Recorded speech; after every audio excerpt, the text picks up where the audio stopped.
Когато разберем за системата Human Design, първото нещо, което правим е да генерираме своята графика на дизайна.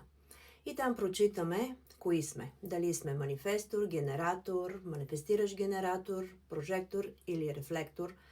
Там пише каква е стратегията ни, какъв е типът ни, какъв е нашия подпис, каква е нашата неазова тема. Там пише достатъчно информация, която да ни погълне.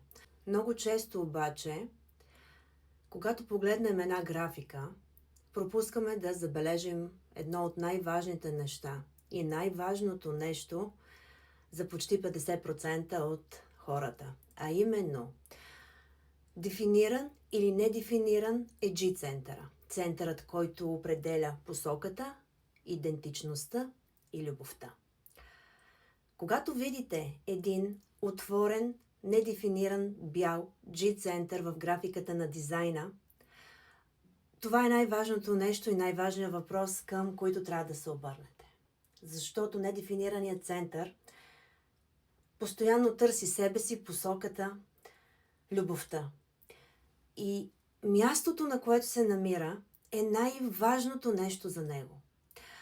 Защото мястото ни обуславя повече от хората. Защото на неправилното място ще има некоректните хора за вас.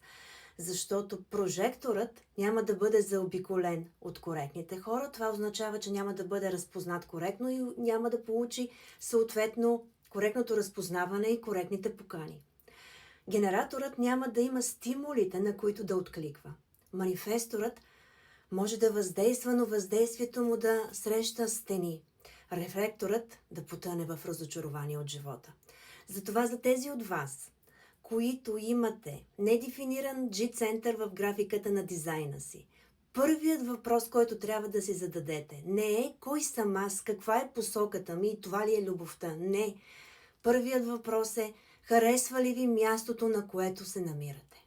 Мястото, на което живеете, работите, ходите, местата. Защото ако не ви харесват, няма значение какъв е дизайнът ви. Вие няма да може да проявите силата и красотата му.